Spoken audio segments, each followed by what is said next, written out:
Hello everyone, আসসালামু আলাইকুম। আশা করি আপনারা সকলেই ভালো আছেন। আপনারা যারা দেশ এবং দেশের বাইরে থেকে আমার এই ভিডিওটি দেখছেন, আপনাদের সকলকে জানাই আন্তরিক শুভেচ্ছা ও অভিনন্দন।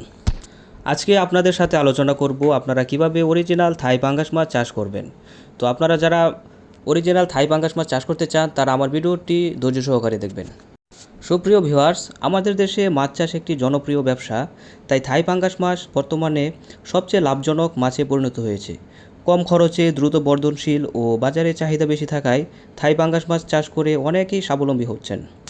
অরিজিনাল থাই পাঙ্গাস মাছ চাষ করার জন্য সর্বপ্রথম পুকুর নির্বাচন করতে হবে। থাই পাঙ্গাস মাছ চাষের জন্য মাঝারি আকারের গভীর পুকুর বেছে নিতে হবে। পানির গভীরতা সাধারণত 6 থেকে 8 ফুট হলে সবচেয়ে ভালো হয়।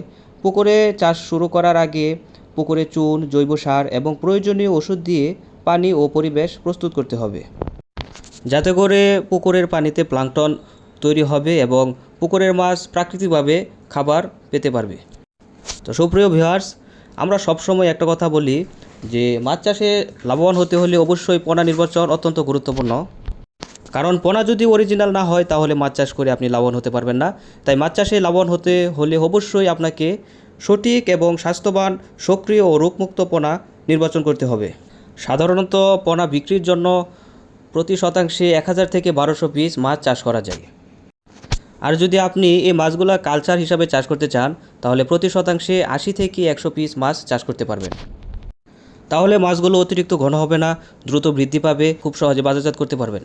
তবে পুকুরের আকার ও ব্যবস্থাপনার উপর ভিত্তি করে সংখ্যাটি নির্ধারণ করা উচিত। তো খামারি ভাইয়েরা, পাঙ্গাস মাছ চাষ দ্রুত বেড়ে ওঠার জন্য উচ্চ প্রোটিনযুক্ত খাবার প্রয়োজন। বাজারে তৈরি খাদ্য পাওয়া যায়, আবার অনেকে নিজেরাও খাদ্য তৈরি করে দেন। নিয়মিত সকাল ও বিকালে খাবার দিলে মাছ খুব দ্রুত বৃদ্ধি পায়। আর আপনি যদি খুব দ্রুত সময়ে মাছগুলোকে বাজারজাত করতে চান তাহলে বাজারের ফিড খাবারগুলো আপনাকে খাওয়াতে হবে। তাহলে আপনারা মাছগুলোকে 5 থেকে 6 মাসের মধ্যেই বাজারজাত করতে পারবেন ইনশাল্লাহ। এ সময় প্রতিটি মাছের ওজন হবে 1.5 থেকে 2 কেজি, যা আপনি বাজারে ভালো একটা দামে বিক্রি করতে পারবেন। অনেক নতুন উদ্যোক্তা আছেন, চাষ শুরু করার জন্য ভালো মানের পোনা খুঁজে থাকেন। আপনি যদি নিজে হ্যাচারি থেকে মানসম্মত পোনা সংগ্রহ করে বিক্রি করতে পারেন তবে এটি থেকে ভালো মুনাফা আসবে।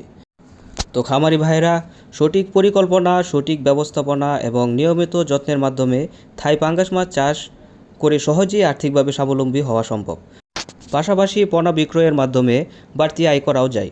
তাই আপনারা যারা মাছ চাষে আগ্রহী তারা নিশ্চিন্তে থাই পাঙ্গাস মাছ চাষ করা শুরু করতে পারেন।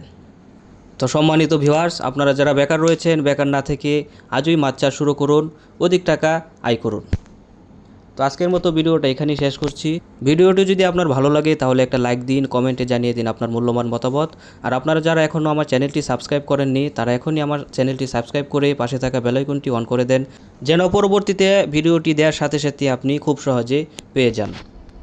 তো আজকের মতো এখানে বিদায় নিচ্ছি। সকলেই ভালো থাকবেন, সুস্থ থাকবেন। আসসালামু আলাইকুম।